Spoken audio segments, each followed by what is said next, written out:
Bismillah. Assalamualaikum warahmatullahi wabarakatuh. Alhamdulillah, wassalatu wassalamu ala rasulillahi wa ala alihi wa ashabihi wa man walah. Rabbi syrah li sadri wa yassir li amri wahlul 'uqdatam min lisani yafqahu qawli. Para jamaah, bapak-bapak yang dimuliakan Allah Subhanahu wa taala, walhamdulillah kembali kita bisa berkumpul. Kita panjatkan puji syukur kita kepada Allah Subhanahu wa taala. Kedengaran suaranya?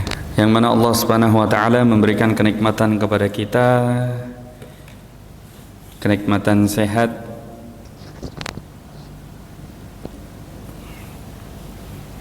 hingga kita bisa bertemu kembali, bersua kembali di tempat yang insya Allah diberkahi oleh Allah Subhanahu wa taala ini.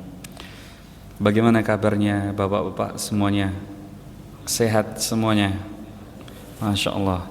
Semoga Allah Subhanahu wa taala selalu senantiasa melimpahkan kesehatannya kepada kita semuanya. Itu bilangnya kenikmatan terbesar seseorang ketika umurnya itu sudah lebih dari 40 tahun.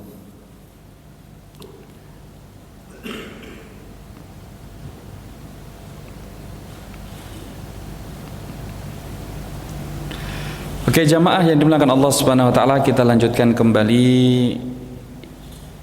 materi kita, pembacaan kitab Al-Kabair yang ditulis oleh Imam Adz-Dzahabi rahimahullah. Kita diperkenalkan macam-macam dosa besar yang tentunya bagi seorang muslim dan juga muslimah wajib untuk menjauhkan dirinya dan menghindarkan dirinya dari perbuatan tersebut. Kemarin yang pertama adalah mensekutukan Allah Subhanahu wa taala, melakukan perbuatan syirik, baik itu syirik besar ataupun syirik kecil ataupun syirik khafi, syirik yang tersembunyi, semisal riya, ingin didengar, ingin dilihat dan dipuji oleh orang lain atas apa yang telah kita lakukan. Ini semuanya dicela oleh Allah Subhanahu wa taala dan Rasulnya. Dan sudah kita singgung, kebuka di pertemuan sebelumnya bahwa syirik itu termasuk dosa besar yang paling berat di sisi Allah Subhanahu wa taala.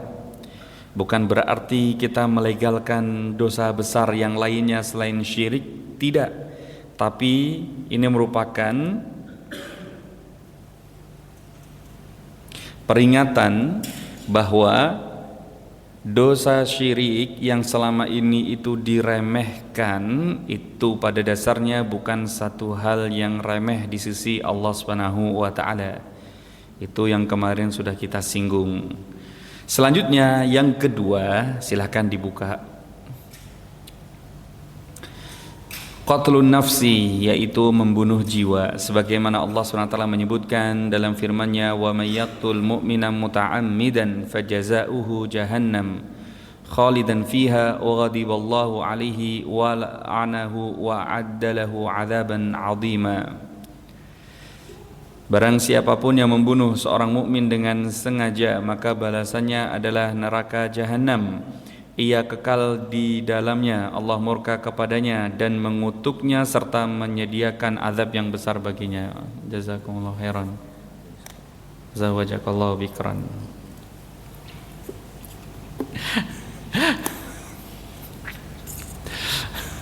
Ini beliau antum juga insyaallah. Doanya buat antum juga ya kan.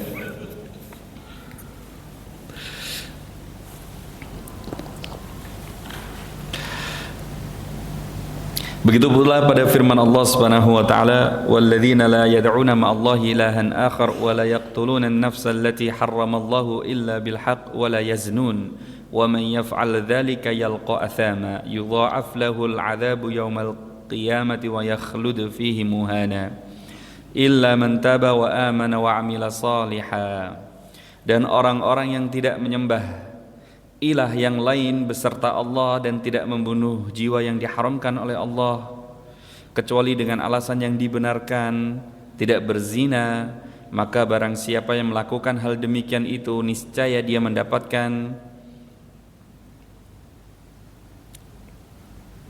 pembalasan dosanya, yakni akan dilipat gandakan azabnya untuknya pada hari kiamat kelak, dan dia akan kekal dalam azab itu dalam keadaan terhina kecuali orang-orang yang bertaubat, beriman dan mengerjakan amal saleh. Oke, jamaah Allah Subhanahu wa taala, sebelum kita masuk ini perlu dijelaskan terlebih dahulu. Membunuh jiwa, membunuh lah bahasanya begitu ya, menghilangkan jiwa, ini termasuk dosa besar. Dan beliau memulainya dengan ancaman Allah Subhanahu wa taala yang keras sekali. Barang siapa yang membunuh seorang mukmin dengan sengaja maka kekal di neraka jahanam. Dan para ulama sebagaimana Syekh Al-Utsaimin sendiri, beliau juga menyinggung ayat tersebut, mengingatkan ini juga termasuk ayat yang dikategorikan mutasyabihat nisbi begitu. Dikategorikan sebagai ayat yang masih samar, tapi sifatnya masih apa? Nisbi, relatif begitu. Bahasanya itu ayatnya mutasyabihat, samar, perlu didetailkan, dijelaskan, tapi tetap dikategorikan sebagai relatif begitu, bukan yang mutlak. Kalau ayatnya mutasyabihat, samar, nggak ada yang tahu maksudnya begitu. Yang jelas-jelas mutlak itu salah satunya sebagaimana para ulama sepakat, yaitu tentang kaifiyat, bentuk, tata cara, sifat-sifat Allah Subhanahu wa taala. Seperti ketika disebutkan Allah Subhanahu wa taala itu memiliki wajah, kullu man 'alaiha fan wa yabqa wajhu rabbika dzul jalali wal ikram. Kita enggak tahu seperti apa wajahnya Allah Subhanahu wa taala. Kita tidak tahu bagaimana kedua tangannya Allah Subhanahu wa taala. Kita tidak tahu bagaimana turunnya Allah Subhanahu wa taala di sepertiga malam terakhir. Kita tidak tahu bagaimana Allah Subhanahu wa taala istiwa di arsy. Itu namanya mutasyabihat mutlak begitu. Ayatnya samar, tidak ada yang tahu satupun di antara makhluknya yang berhubungan dengan kaifiyat, tata cara, bentuk, sifat Allah Subhanahu wa taala. Oke, bisa dipahami ya? Nah, sementara ada jenis mutasyabihat yang kedua, ayatnya itu samar, bisa jadi sebagian orang itu nggak tahu tapi sebagian yang lain itu mengerti dan tahu. Dan salah satunya yang dimaksudkan ayat yang mutasyabihat yang nisbi, yang relatif, itu adalah ayat yang tadi kita baca pada surah An-Nisa ayat 93 tadi.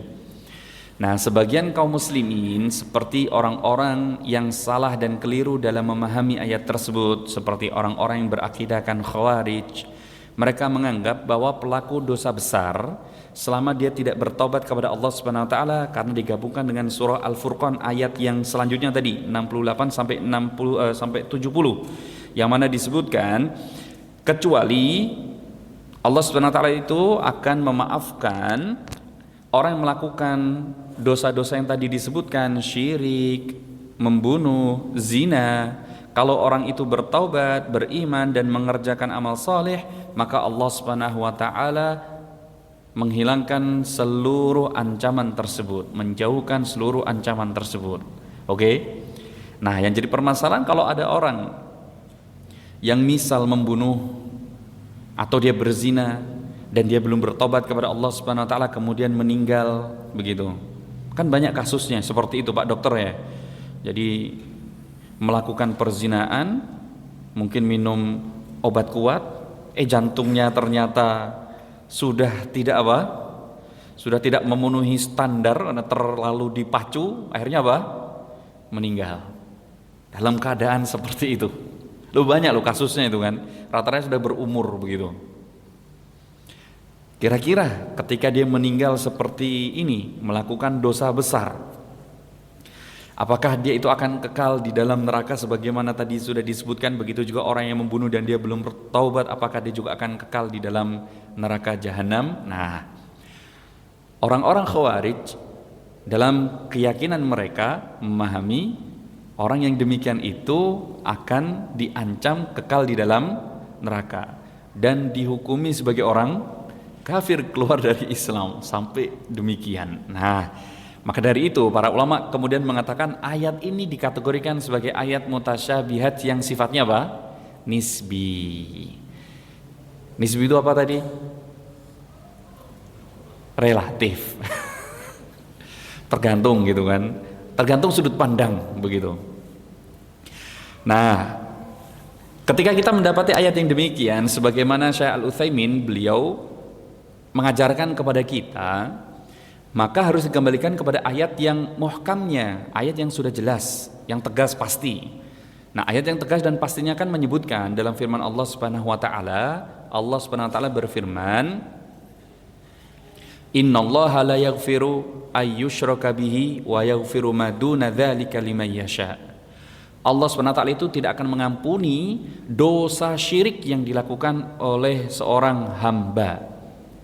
Dan Allah dengan kehendaknya akan mengampuni dosa apapun yang dilakukan oleh seorang hamba selama dia tidak melakukan kesyirikan. Oke, berarti di sini kita bisa ngambil kesimpulan, orang melakukan dosa besar apapun selain dari syirik, kemudian dia belum bertaubat, maka ada peluang, potensi untuk mendapatkan ampunan dari Allah Subhanahu wa taala, dan ini adalah akidah Ahlussunnah wal Jamaah.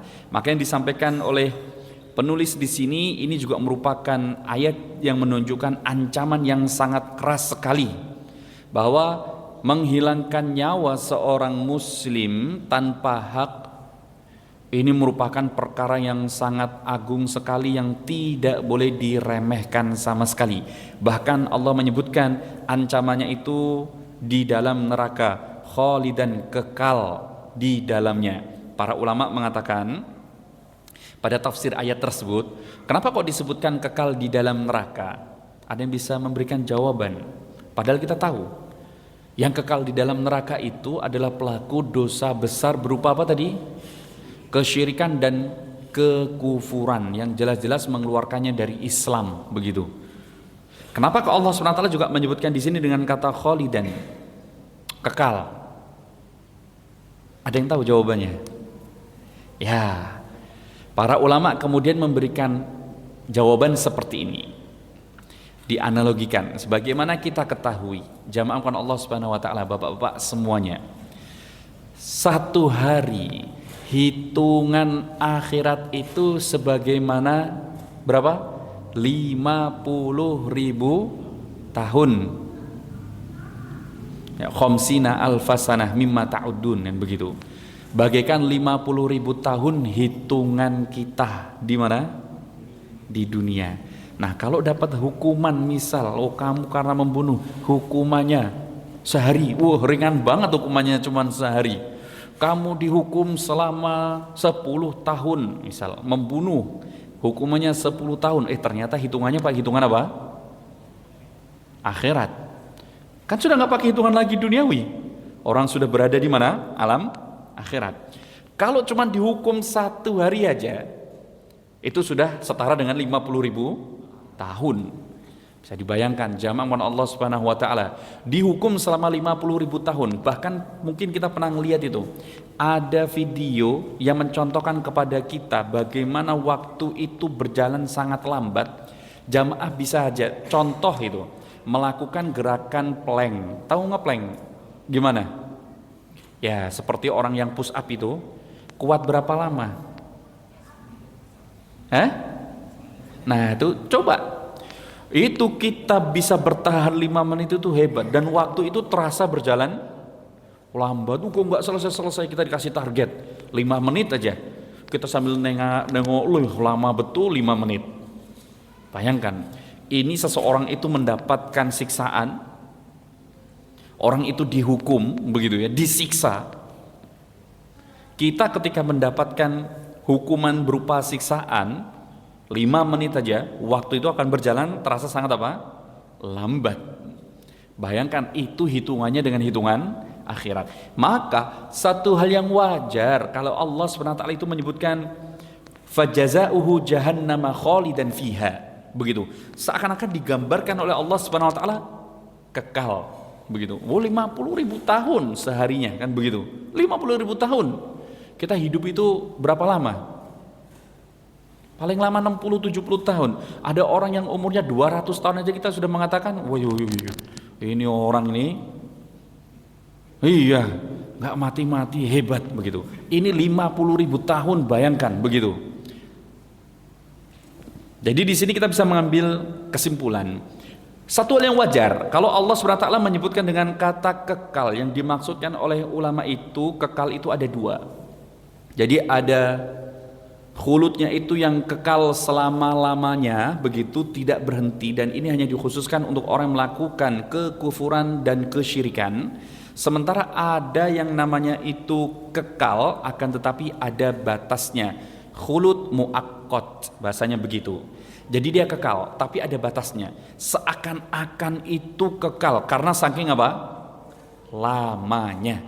Hukuman cuma 1 hari aja, sudah terasa berapa? 50.000 tahun. Jadi wajar kalau dikatakan kekal. Maksudnya saking lamanya. Tapi tetap akan dikeluarkan oleh Allah Subhanahu wa taala dari neraka tersebut. Kemudian selanjutnya jamaah yang dimuliakan Allah Subhanahu wa taala. Kita masuk lagi pada ayat selanjutnya. Wa min ajli dzalika katabna 'ala bani Israila annahu man qatala nafsan bighairi nafsin aw fasadin fil ardi faka'annama qatala an-nasa jami'a wa man ahyaha faka'annama ahya an-nasa jami'a. Kemudian Allah SWT juga menyebutkan, oleh karena itu kami tetapkan suatu hukum bagi Bani Israel, barang siapa yang membunuh seseorang bukan karena orang itu membunuh orang lain dan tidak ada sebab yang diperbolehkan untuk membunuhnya, dan bukan karena membuat kerusakan di atas muka bumi, maka seakan-akan dia telah membunuh seluruh manusia. Dan barang siapa yang menghidupkannya, maka seakan-akan ia menghidupkan seluruh manusia. Oke, kemudian selanjutnya ancaman yang berat juga jamaah yang dimuliakan Allah Subhanahu wa taala bagi orang yang membunuh orang lain tanpa ada alasan yang syar'i. Nanti kita sebutkan alasan yang syar'inya itu apa saja. Maka Allah Subhanahu wa taala memberikan gambaran seakan-akan orang tersebut itu telah membunuh seluruh jiwa yang ada di atas muka bumi ini. Gambarannya seperti itu. Para ulama mentafsirkan, kenapa kok disebutkan kita membunuh satu orang saja itu sudah dianggap membunuh banyak jiwa? Ada yang tahu jawabannya? Membunuh satu orang itu sudah dianggap membunuh banyak jiwa. Ada yang tahu alasannya?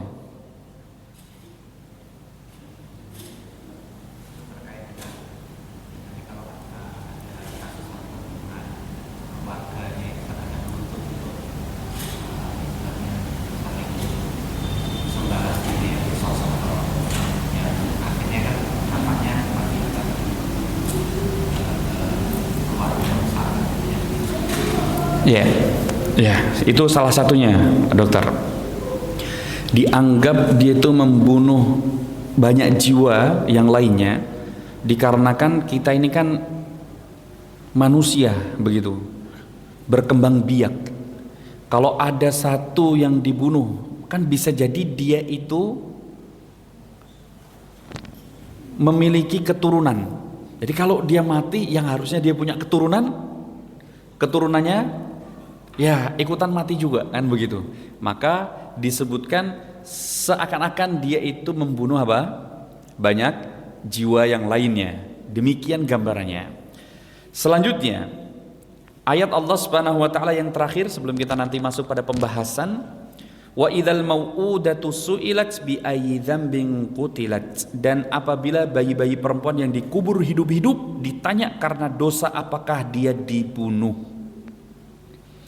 Al-mau'udah. Nah, para ulama di sini khilaf arti al-mau'udah. Al-mau'udah Sebagaimana disebutkan dalam tafsir, salah satunya al-mau'udah itu adalah anak perempuan yang dikubur hidup begitu. Dan ini pernah dilakukan oleh orang Arab jahiliyah saat itu, tapi tidak semuanya. Bahkan disebutkan dalam riwayat hanya ada satu saja sahabat yang melakukan hal demikian, namanya Qais bin Thabit. Maka dia kafarat. Seseorang yang melakukan dosa ini, mengubur anak perempuannya hidup-hidup, itu disebut namanya kafarat al-qaisiyah. Disebutkan dalam tafsir begitu. Jadi ini yang perlu kita luruskan. Kita ini sering mendengar orang Arab jahiliyah ini adabnya, akhlaknya, sifatnya sangat apa? Tercela, buruk sekali, kan begitu kan? Ternyata tidak semuanya benar seperti itu. Semua yang berhubungan dengan sosial, mereka itu sebisa mungkin menjaganya, begitu. Apalagi orang-orang Quraisy, mereka itu sangat menjaga yang namanya adab, sangat menjaga yang namanya akhlak, begitu. Dari berkata jujur, sebisa mungkin tidak melakukan perbuatan zalim, kemudian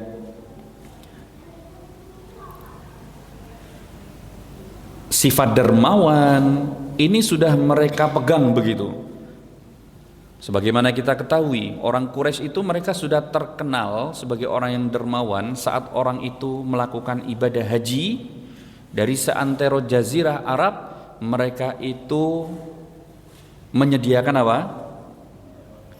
Menyediakan minuman, yang mana air itu di kota Mekah saat itu susah untuk didapatkan. Mereka harus ngambil dari luar kota Mekah dan disediakan di sekitar Masjidil Haram. Ini sebagai bentuk contoh kedermawanan mereka. Nah, ada satu kasus yang mana disebutkan sahabat tersebut itu pernah membunuh anak perempuannya, dan ini kisah yang sahihnya. Sementara kisah yang tidak sahihnya yang sering kita dengar itu biasanya disandarkan pada sahabat yang mulia Umar bin Khattab. Disebutkan Umar bin Khattab itu beliau pernah membunuh anak perempuannya. Padahal kalau dilihat dalam literatur sejarah, tidak pernah diceritakan ada anak perempuan dari sahabat Umar bin Khattab yang dibunuh, dikubur hidup-hidup. Bahkan kisahnya itu didramatisir begitu.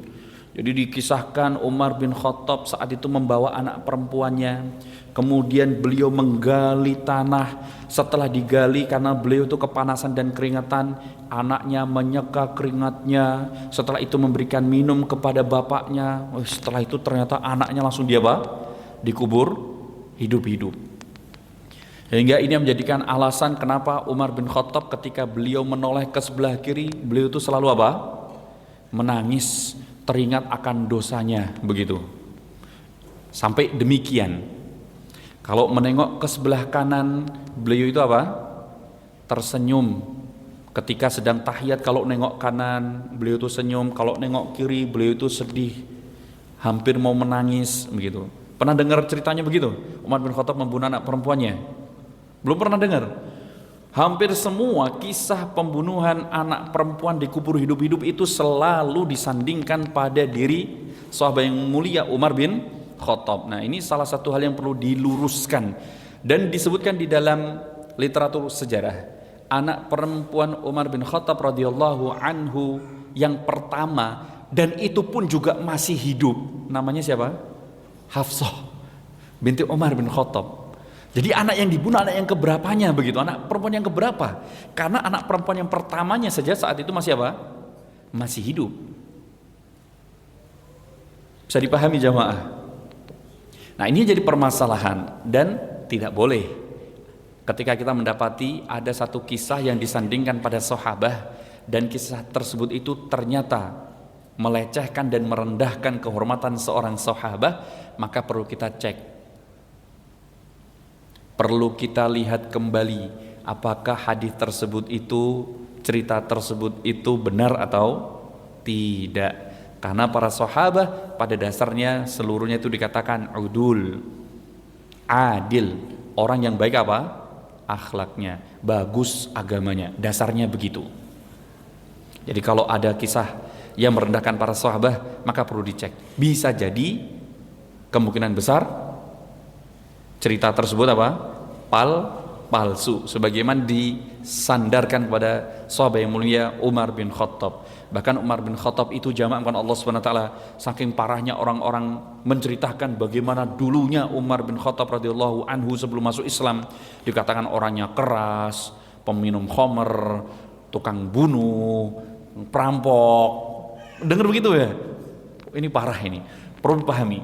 Beliau itu sejak muda, beliau itu kalau dirunut dari silsilah keturunan Quraisy, beliau itu bukan termasuk sadatu Quraisy, bukan orang yang punya garis keturunan yang mulia begitu.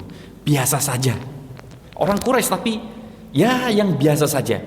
Enggak sampai yang kasta tertinggi. Tapi beliau sejak muda itu sudah aktif dimasukkan di Darun Nadwah. Tahu Darun Nadwah? Nah, seperti majelis permusyawaratan rakyat di Indonesia begitu. Kumpul di situ orang-orang penting untuk menyelesaikan problem yang ada di kota Mekah. Kalau ada orang punya masalah, datang ke tempat tersebut untuk diselesaikan bersama-sama. Dan salah satunya orang yang masih muda umurnya masuk ke Darun Nadwah adalah siapa? Umar bin Khattab radhiyallahu anhu. Nggak mungkin kalau Umar bin Khattab itu orang bejat itu dijadikan sebagai salah satu orang yang akan dimintai pendapatnya. Ini satu hal yang lucu begitu, bertentangan gitu. Nah, jamaah Allah SWT, kisah yang sahih, sahabat yang pernah melakukan hal tersebut, membunuh anak perempuannya dikubur hidup-hidup adalah Qais bin Thabit. Kalau nggak salah Qais bin Thabit, nanti dicek lagi. Maka disebut namanya kafaratnya Qaisiyah. Diminta oleh Rasulullah Sallallahu Alaihi Wasallam untuk mengganti, mengorbankan al-badanah, unta, sebagai ganti dari anaknya yang dikubur apa? Hidup-hidup, kafaratnya. Jadi bukan cuma sekedar taubat, tapi juga harus apa? Nyembelih unta, begitu. Sudah? Ini makna yang pertama, al-mau'udah, yang disampaikan oleh para ulama. Tapi ada juga ulama yang memaknai wa idzal mau'udatu su'ilat, nanti di hari kiamat bayi yang dikubur hidup-hidup. Jadi al-mau'udah, bayi yang dikubur hidup-hidup, anak perempuan yang dikubur hidup-hidup, dibangkitkan oleh Allah dan kemudian ditanya. Tapi sebagian ulama ada yang mentafsirkan al-mau'udah itu bukan anak perempuan yang dikubur hidup-hidup. Wah, ini sedikit nyentrik, nanti bisa dicek ya di Ibnu Katsir. Dalam tafsirnya beliau rahimahullah, salah satunya beliau mencantumkan al-mau'udah itu adalah sudah perbuatan yang dilakukan oleh seseorang seperti melakukan al-azl. Tahu al-azl enggak? Apa itu al-azl? Cabut singkong kalau bahasanya bapak-bapak. Ngantem belum tahu. Apa Pak Dokter bahasanya? Hah? Yes, ini bahasa ilmiahnya. Ya, bahasa paling mudahnya yang saya tahu cabut singkong.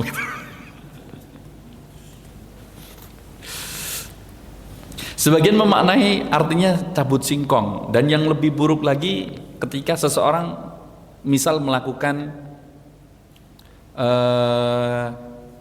istimna. Istimna itu bahasa kita itu namanya onani, begitu. Ketika seseorang melakukan hal tersebut dan dia membuang maninya, membuang spermanya, ini sudah dianggap dia itu melakukan al-mau'udah, begitu. Loh, ini tafsir, makanya saya sampaikan. Memang tafsirnya sebagian mengatakan seperti itu. Makanya kenapa para ulama mengatakan ya perbuatan seperti itu termasuk perbuatan dosa, satu hal yang tidak diperbolehkan, istimnanya, begitu. Tapi untuk cabut singkongnya kan ada hadis ternyata yang lain yang mengatakan hukumnya apa? Boleh. Sebagian para sahabat mereka menceritakan kunna na'tazilu ala ahdi Rasulillah sallallahu alaihi wasallam wal Qur'anu yanzil. Kami ini dulu biasa melakukan al-azl, cabut singkong, untuk KB alami begitu. Dan saat itu Al-Qur'an masih tetap apa? Masih turun, Rasulullah masih hidup dan itu tidak dilarang.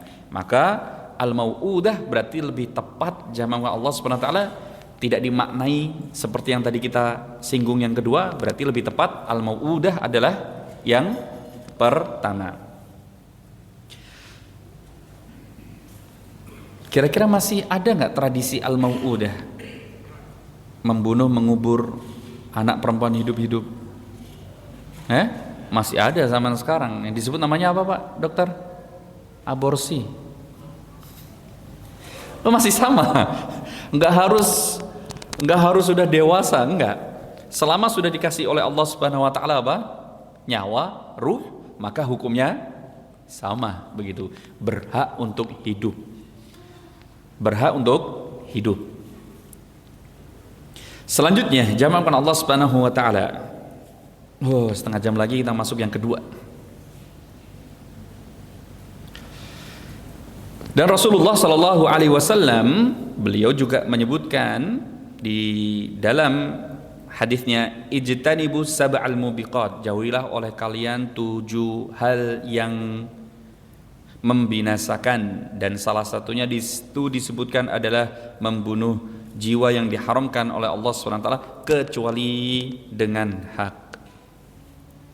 Kemudian ada seorang laki-laki yang bertanya kepada Rasulullah sallallahu alaihi wasallam,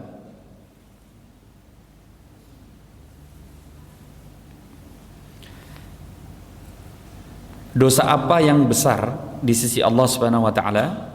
Maka Rasulullah mengatakan, engkau menjadikan selain Allah Subhanahu wa taala sebagai tandingannya padahal ia yang menciptakanmu. Kemudian ia bertanya lagi, kemudian apa lagi ya Rasulullah? Kamu membunuh anakmu karena kamu khawatir akan makan bersamamu anak tersebut. Kemudian laki-laki tersebut bertanya lagi, kemudian apa lagi ya Rasulullah? Yaitu kamu berzina dengan istri tetangga. Lalu Allah menurunkan pembenaran atas sabda Nabi tersebut sebagaimana disebutkan, walladzina la yad'una ma'allahi ilahan akhar wa la yaqtuluna an-nafsa allati harramallahu illa bil haqqi wa la yazdun.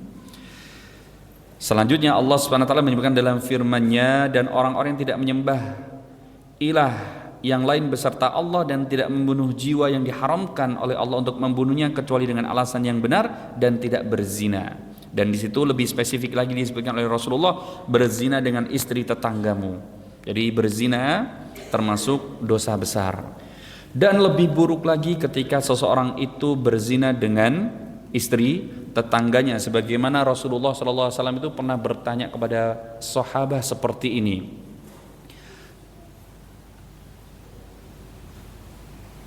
madza tarawna fi zina? Menurut kalian apa hukumnya zina? Harramallahu wa rasuluhu ila yaumil qiyamah. Allah Subhanahu wa taala dan Rasulnya mengharamkannya hingga sampai hari kiamat. Kemudian Rasulullah menyebutkan, li an yazni ar-rajulu bi asri niswatin aisar indallahi bi an yazni bi imraati jarihi. Seseorang itu berzina dengan 10 perempuan itu lebih ringan dosanya di sisi Allah Subhanahu wa taala daripada dia berzina dengan istri tetangganya. Jadi selingkuh, tapi selingkuhnya dengan siapa? Istri tetangganya. Ini dosanya lebih besar 10 kali lipatnya daripada ketika dia berzina dengan orang lain. Dan ini termasuk hak tetangga yang harus diperhatikan. Kemudian selanjutnya jamaah Allah Subhanahu wa taala,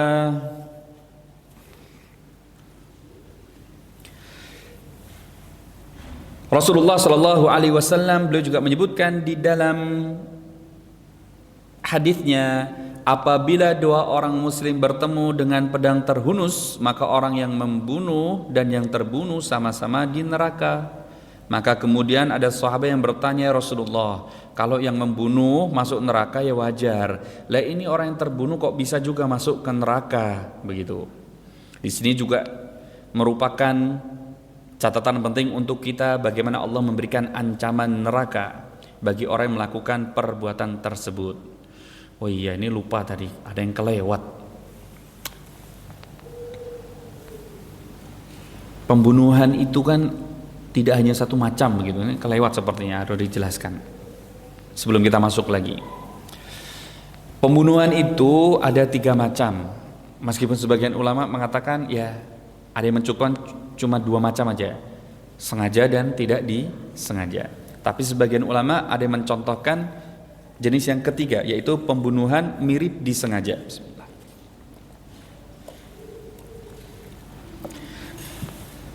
Yang pertama adalah pembunuhan yang disengaja. Jadi pembunuhan yang dibarengi dengan niat. Bahasa sekarang namanya mens rea kalau nggak salah istilahnya ya. Mens rea ya. Ya, karena sering dengar berita itu dari sosmed, jadi tahu. Dibarengi dengan adanya niat dan menggunakan alat yang berpotensi untuk menghilangkan jiwa, begitu. Alat yang digunakan berpotensi untuk menghilangkan jiwa. Ada niat, kemudian ada alat yang memungkinkan untuk membunuh. Itu namanya pembunuhan disengaja. Pembunuhan tidak disengaja, yaitu pembunuhan yang terjadi karena tidak ada niat, tapi alat yang digunakan itu berpotensi untuk membunuh. Dan yang ketiga, pembunuhan yang tidak disengaja.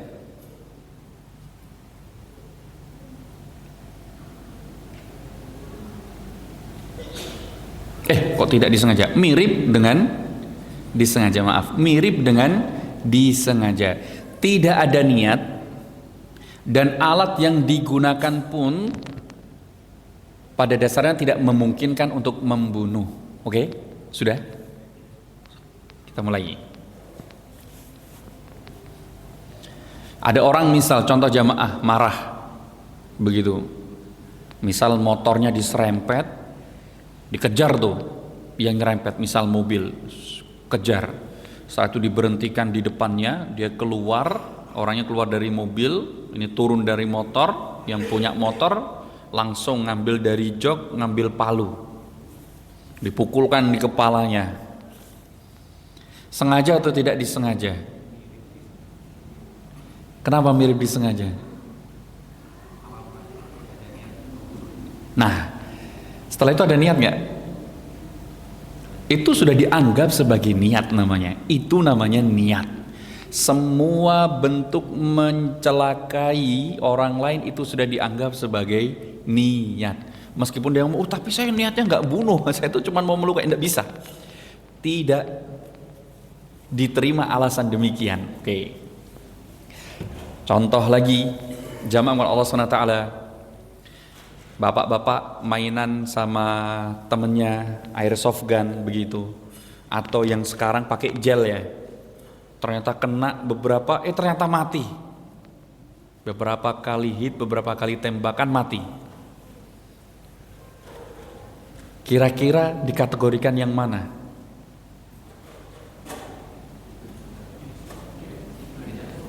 Tidak disengaja.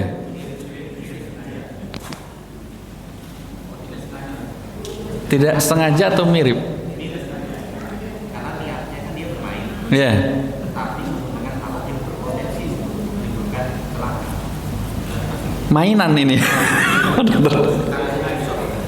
Iya, airsoft gun, bukan air gun, airsoft gun. Tuh nggak nyampe 400 fps biasanya. Oke, selanjutnya anak-anak gitu ya, di bulan Ramadan main perang sarung, gitu. Ada yang kena sarung gitu ya, kesabet sarung, mati gitu. Kira-kira masuk yang mana? Tidak disengaja atau mirip dengan disengaja? Tidak disengaja. Oke, coba kita kembali lagi. Ada yang nyatet nggak tadi? Ada yang nyatet nggak? Oke, kita mulai. Kapan pembunuhan itu disebut disengaja? Ini ada dua ini, niat Kapan disebut tidak disengaja? Kapan mirip disengaja? Oke. Sekarang kalau kita pakai sarung, alatnya berpotensi membunuh nggak? Ada niat nggak?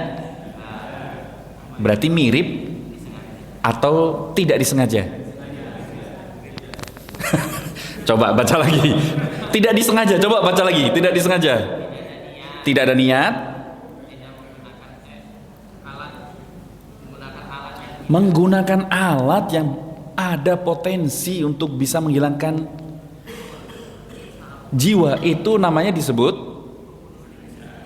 tidak disengaja. Makanya para ulama mencontohkan, misal bapak-bapak pakai tembakan angin atau pakai panah pas mainan begitu, targetnya kan bukan orang, pas dilepas lu ada orang ngarit. Ternyata pas dilepas ada orang ngarit nggak kelihatan begitu. Nah, itu disebut namanya tidak disengaja. Nah, kalau yang mirip disengaja, para ulama mengatakan harus dibarengi dengan tidak adanya niat dan juga alatnya itu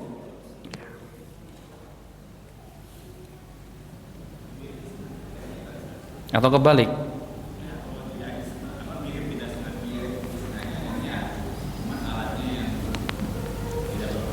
Oh gitu, iya, nanti bisa dicek lagi. Jadi membedakannya sebagaimana tadi kita sebutkan. Oke, jamaah dengan Allah Subhanahu Wa Taala. Nanti bisa di murojaah lagi ya. Karena juga nggak sempat baca tadi. Ya kurang lebih berarti harusnya begitu. Berarti kalau mirip disengaja, berarti apa menurut antum? Ada niat. Oke. Alatnya atau kebalik, tidak ada niat tapi alatnya berpotensi. Oke, berarti kebalik di nomor 2 dan 3. Harusnya begitu sih, harusnya. Oke, selanjutnya jamaah kepada Allah Subhanahu Wa Taala. Kita lanjut. Tinggal setengah jam. Selanjutnya jamaah yang dimuliakan Allah Subhanahu Wa Taala, kita masuk yang selanjutnya. Rasulullah Shallallahu Alaihi Wasallam kemudian beliau menyebutkan juga, la tarji'u ba'di kufaran yadribu ba'dukum riqaba ba'din. Janganlah kalian kembali kepada kekufuran sepeninggalku nanti. Dan beliau mencontohkan bentuk kekufuran yaitu kalian saling bunuh-membunuh. Kemudian disebutkan juga di dalam hadits Rasulullah, la yazalul abdu fi fashatin min dinihi ma lam yusib daman haraman. Seorang hamba itu tetap berada di kelapangan dinnya selama tidak menumpahkan darah yang haram. Dan juga disebutkan di dalam hadits Rasulullah, awwalu ma yuqda yaumal qiyamati bainan nasi fid dima. Yang pertama kali nanti akan diputuskan, disidangkan di antara manusia pada hari kiamat yang berhubungan dengan darah. Kemudian Rasulullah menyebutkan juga, laqatlu mu'minin a'dhamu 'indallahi min zawalid dunya. Sungguh pembunuhan atas seorang mukmin itu lebih besar dosanya di sisi Allah Subhanahu wa taala daripada hilangnya dunia dan isinya. Bahkan ada sahabat yang mengatakan, lahadmu ka'bata hajaran ahwanu 'indallahi min an yuzilan nafs.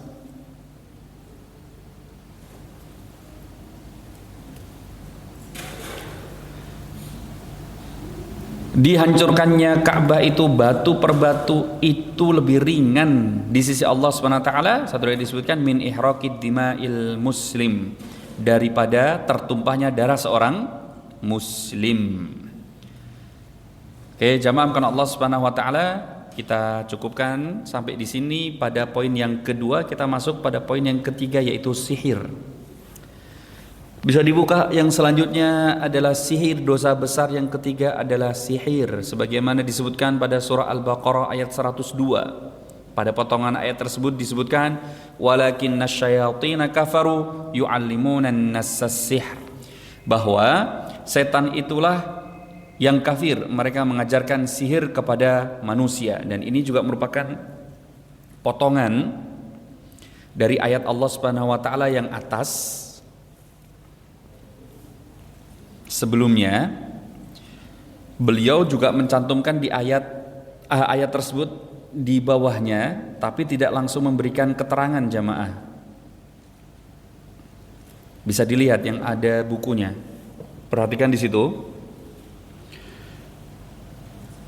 Di ayat lengkapnya pada surah Al-Baqarah ayat 102, di situ disebutkan, langsung saja saya bacakan terjemahnya.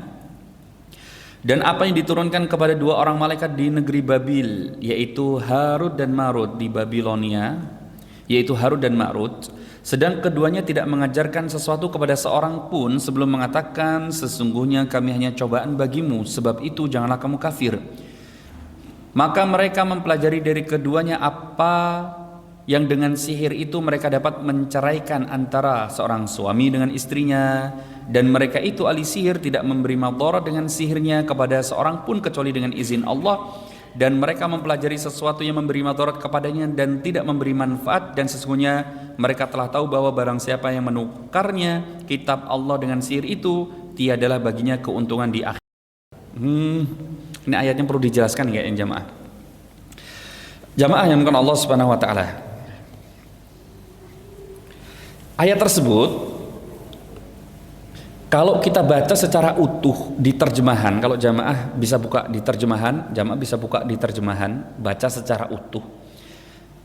Seakan-akan itu disebutkan pada ayat tersebut Allah Subhanahu wa taala itu mengutus dua malaikat di Babilonia. Nama malaikatnya Harut dan Marut. Kalau kita baca tekstualnya seakan-akan begitu. Bisa dicek. Biar lebih enak. Nanti saya jelaskannya jamaah biar paham.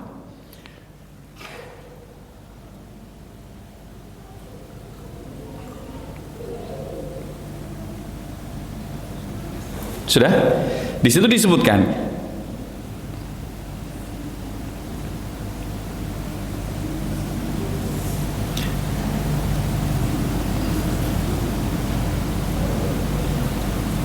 bisa bacakan terjemahnya Pak Dokter? 102 Al-Baqarah ayat 102. Bismillah.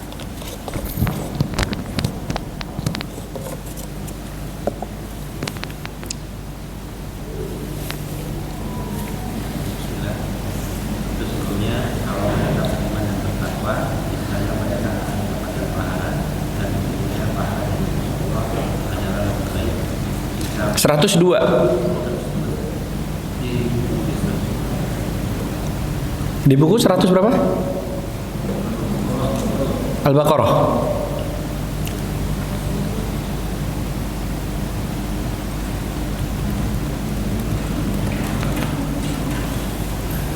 Sudah belum? Sudah dapat semua? Bagaimana Pak?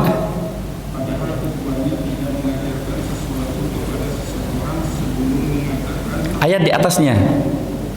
Iya, maksudnya di atasnya coba. Tetapi setan-setan itulah yang kafir. Mereka mengajarkan sihir kepada manusia. Iya.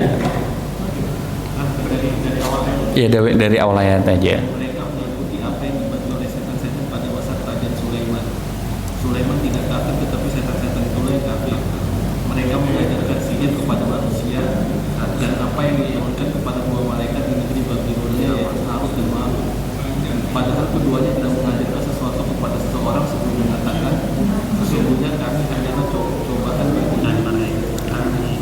Sebab itu, Oke, sudah dibuka semua. Oke, saya jelaskan sedikit.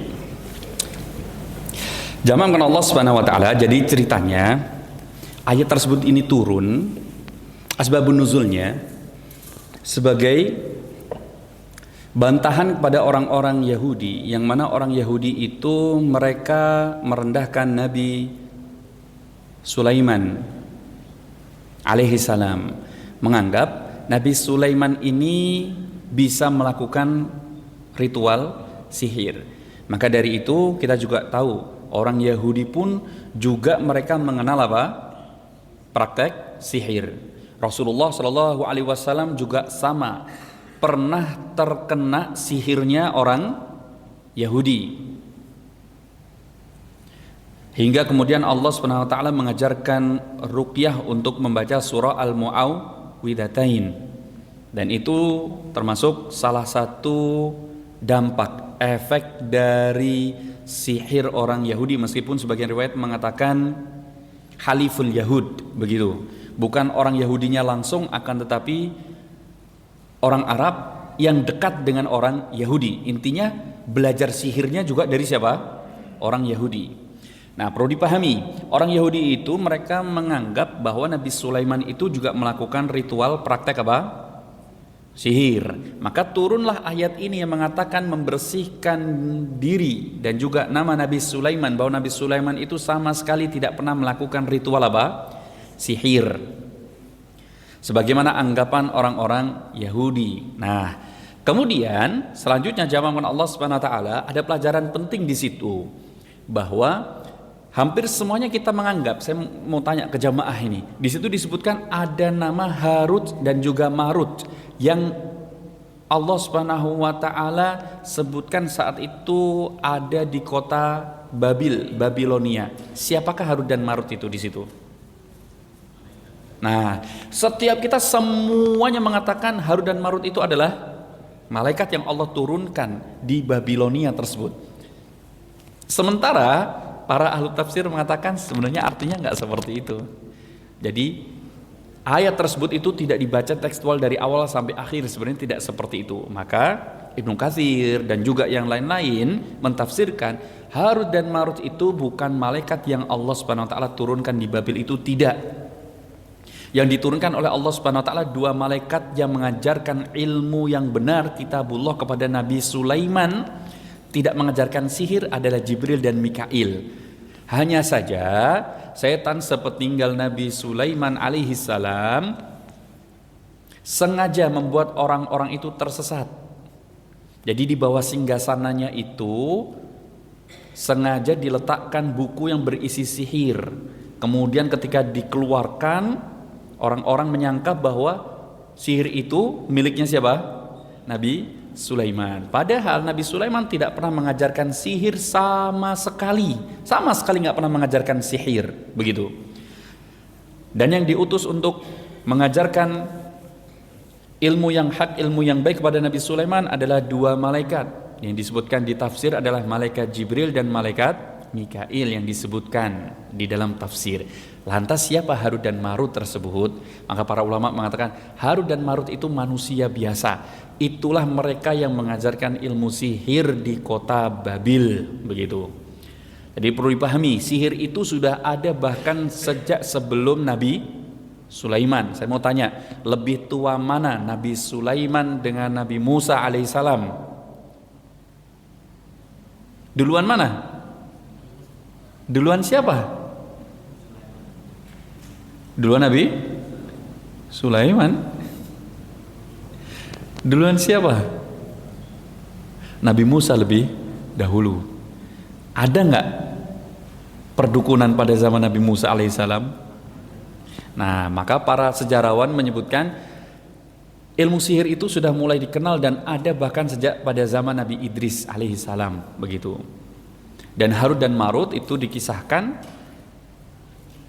beliau itu ada sejak pada zaman Nabi Idris alaihissalam.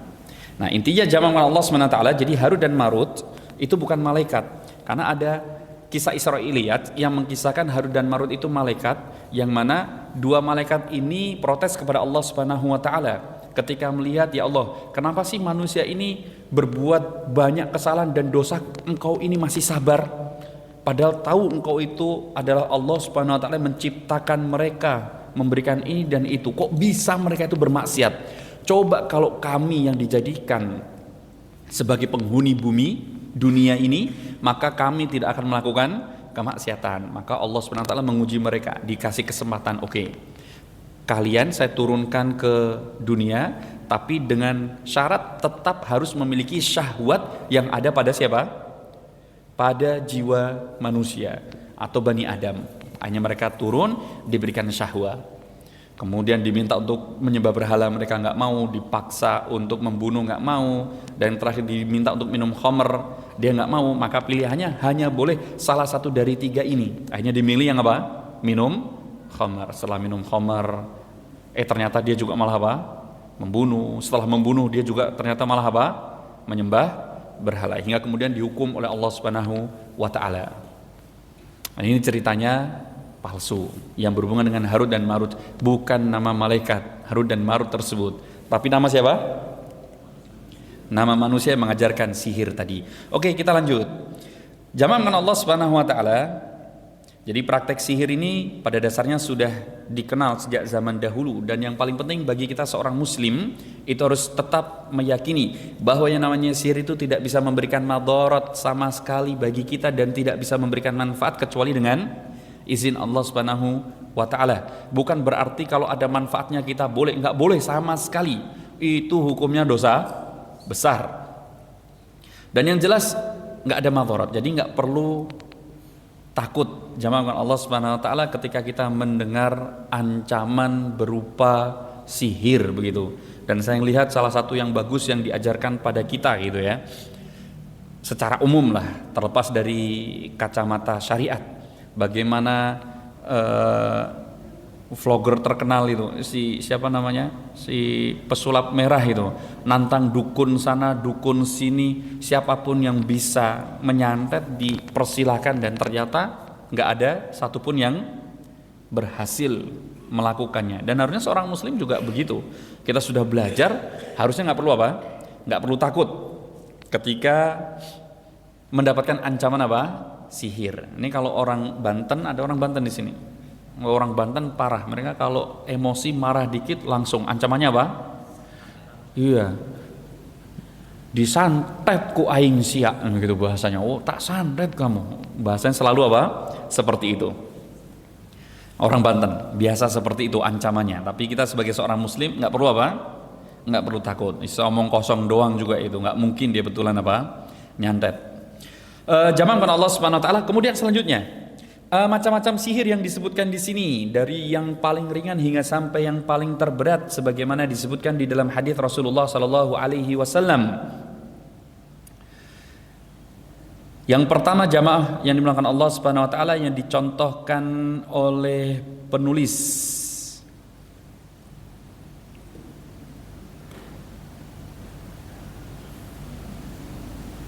mana ini? Oh, ini dia.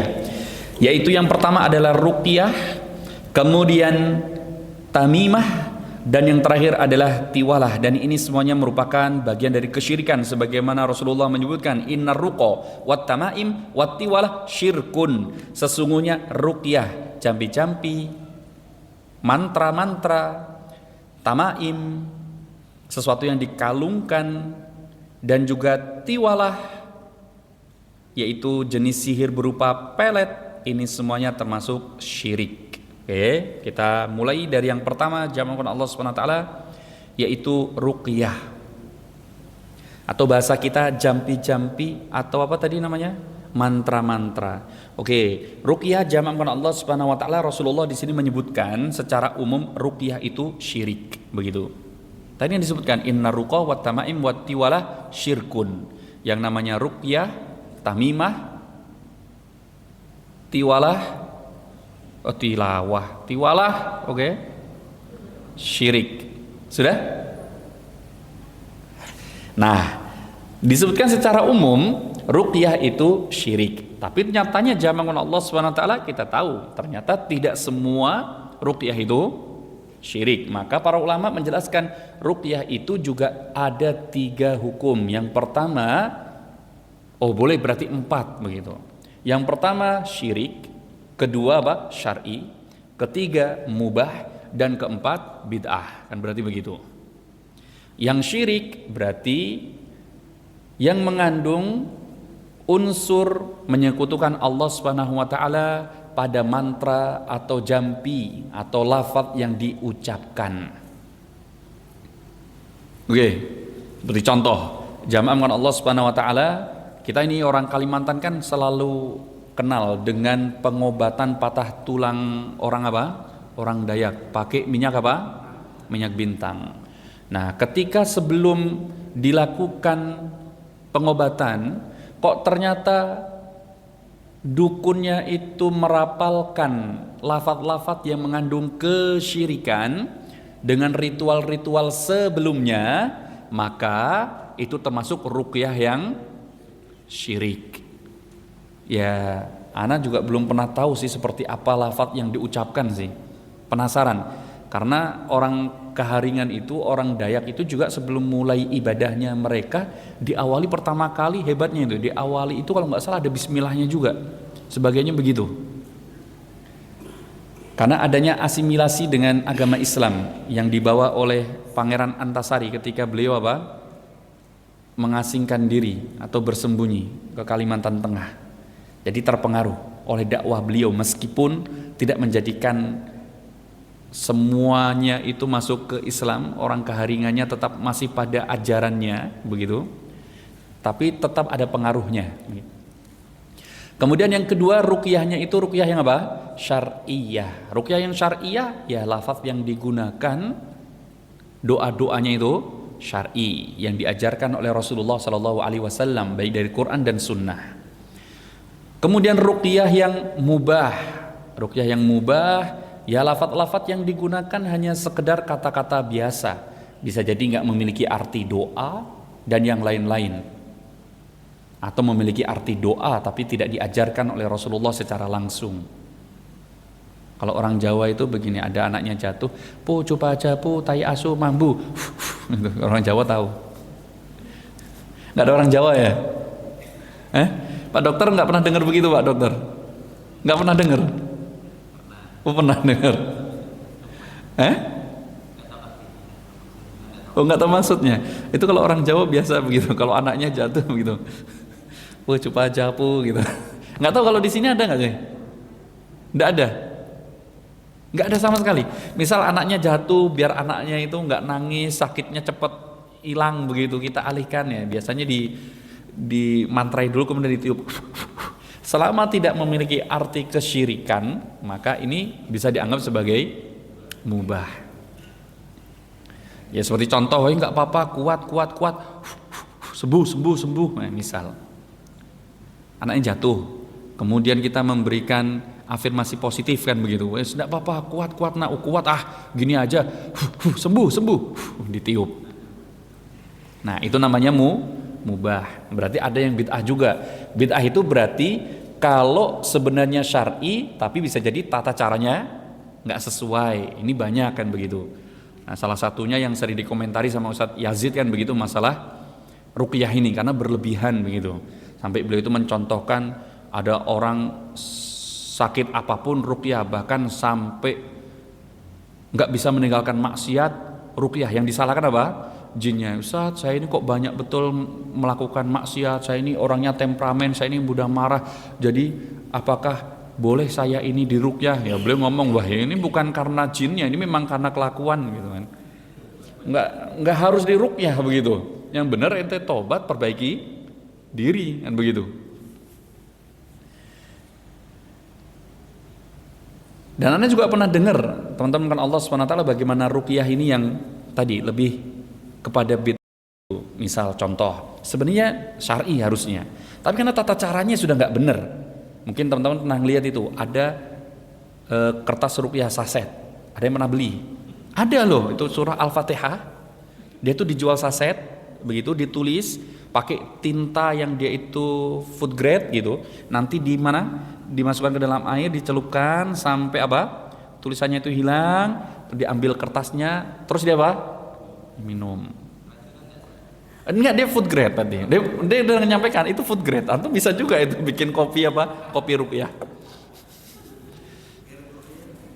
Ya bukan cuman masuk surga gara-gara minum kopi, plus ada ruqyahnya. Terus ada orang yang jualan madu, jenisnya khusus madu ruqyah, ada loh itu. Terus ada jualan garam apa? Garam ruqyah, ada nggak kira-kira? Ada nggak? Ada.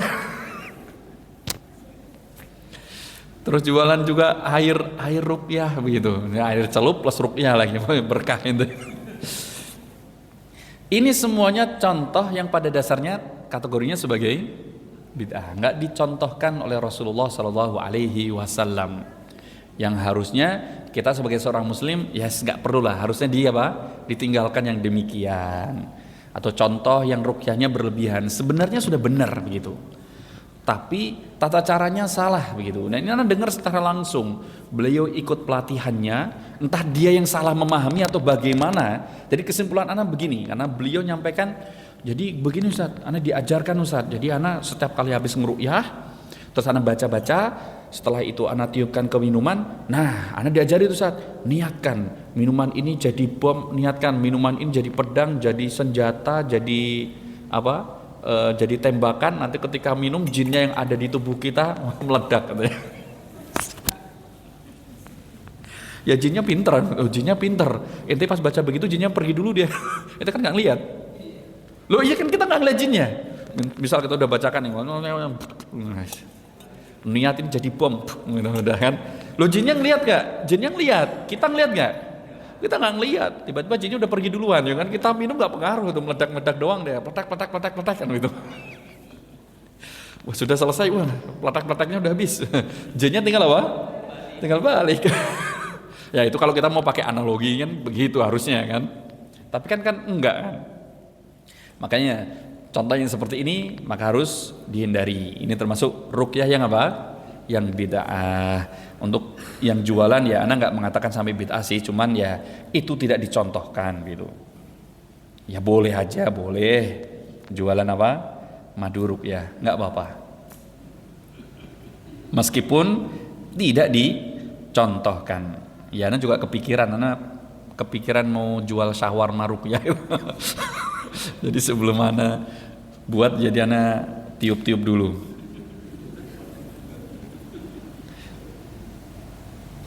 Kemudian yang selanjutnya, tamaim, sesuatu yang dikalungkan baik pada leher untuk anak-anak atau binatang peliharaan untuk menangkal ain, yang mana ini termasuk perbuatan orang jahiliyah yang meyakininya merupakan bentuk kesyirikan. Saya tanya, syirik apa ini? Besar atau syirik kecil? Memakai jimat tadi.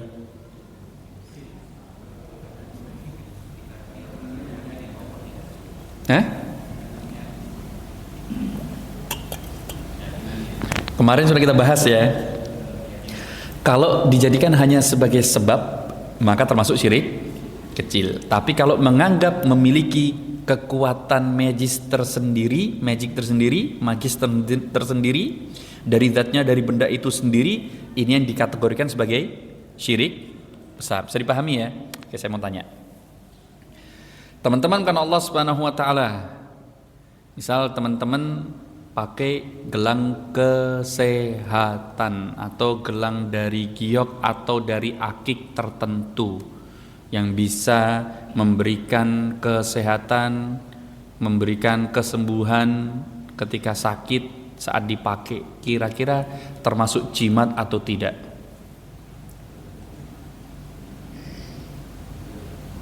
Hah? Termasuk jimat atau enggak? Kemarin sudah kita bahas. Syirik atau tidak syirik? Oke. Selama masih bisa dibuktikan secara apa?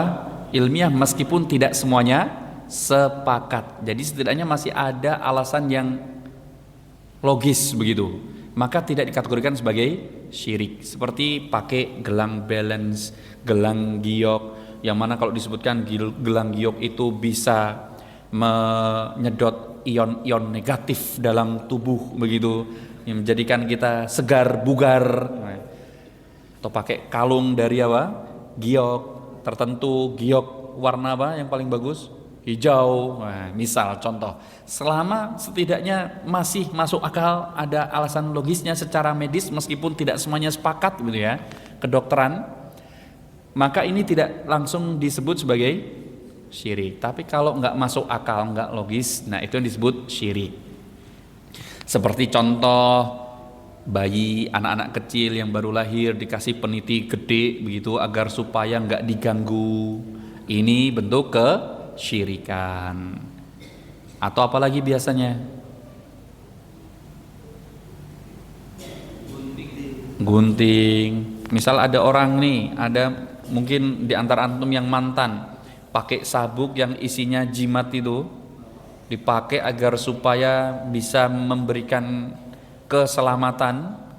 Seperti zaman dulu kalau pernah nonton Si Pitung, pernah nonton film Si Pitung, matinya kenapa? Tahu nggak? Ya jimatnya diambil tuh sama si Jampang. Pas lagi mandi diem-diem diambil apa? Jimatnya. Setelah itu ditembak langsung mati deh sama Belanda. Misal ada orang pakai jimat seperti itu, entah itu rompi, entah itu pakai modelnya sabuk, kira-kira syirik atau bukan? Syirik besar, syirik kecil?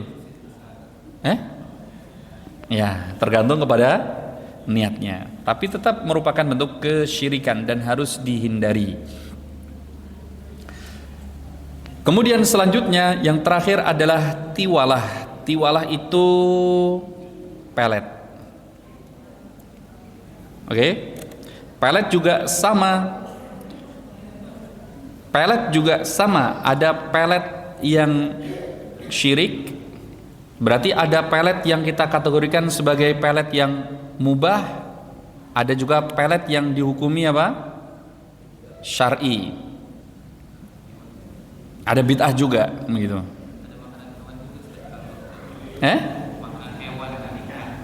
Namanya tiwalah. Oh iya betul. Baru ngeh saya. Oke. Ini jokes bapak-bapak. Saya sudah terkena jokes bapak-bapak.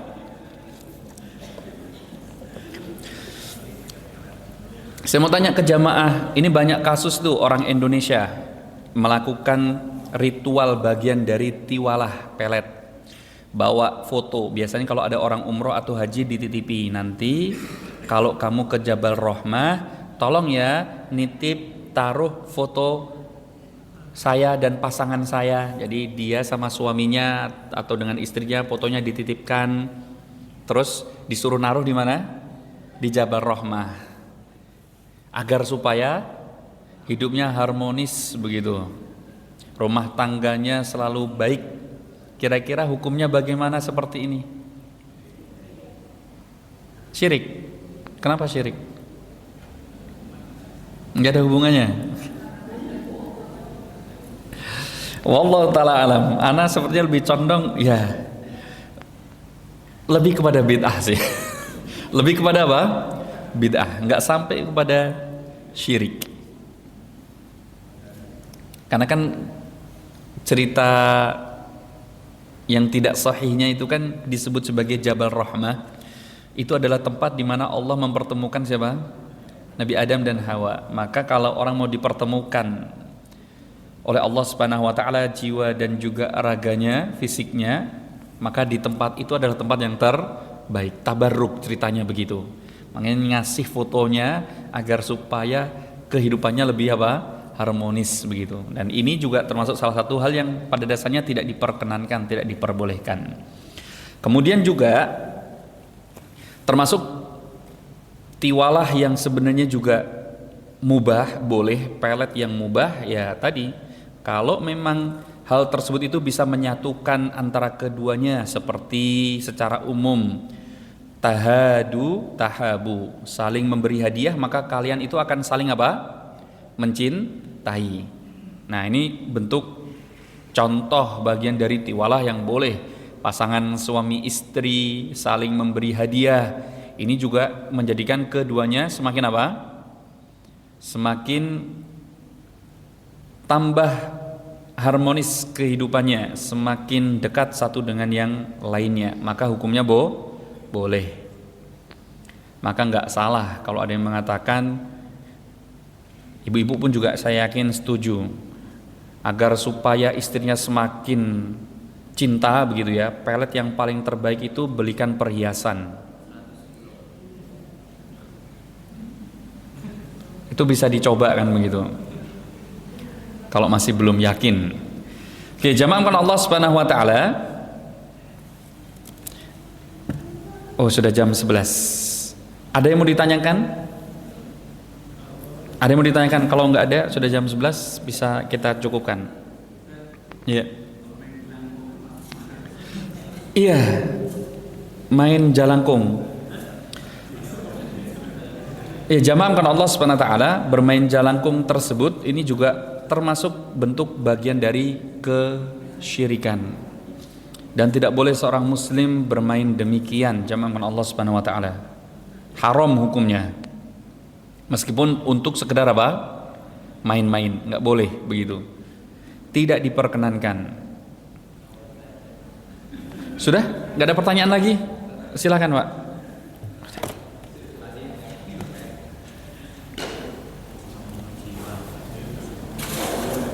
Sempat disinggung masalah aborsi yang satu titik poinnya kan ini kan berarti pada usia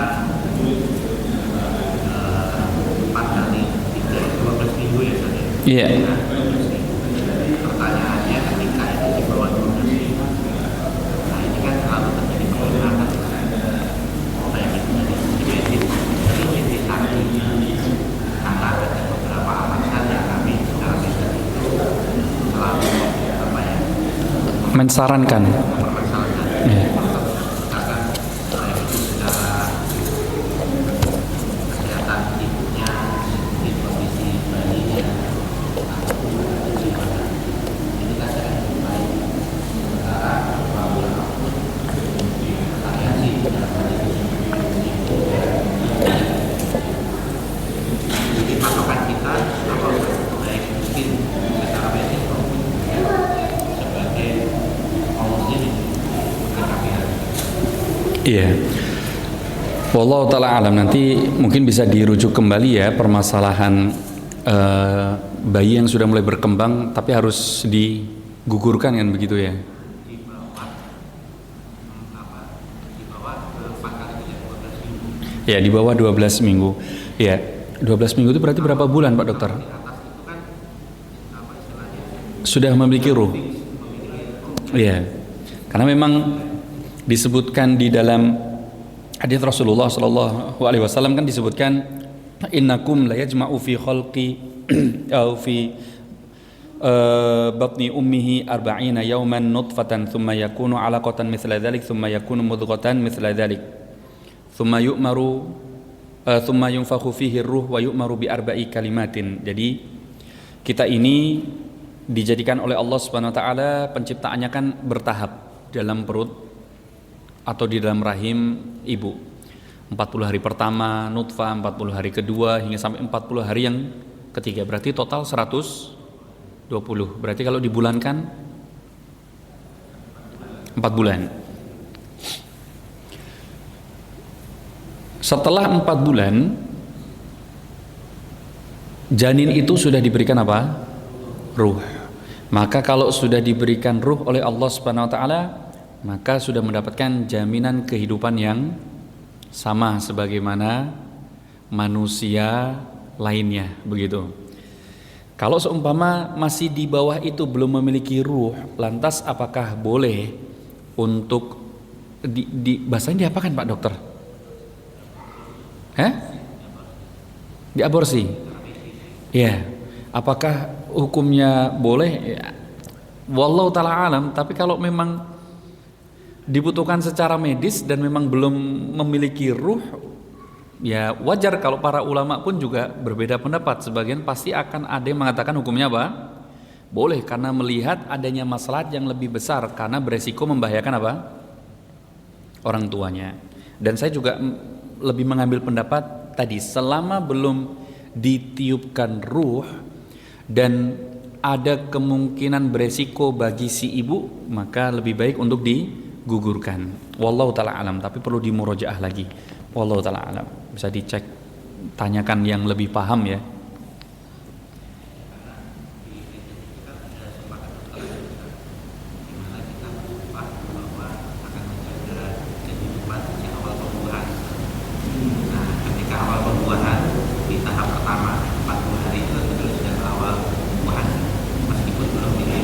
Ruh. Nah ini yang jadi selalu perdebatan panjang.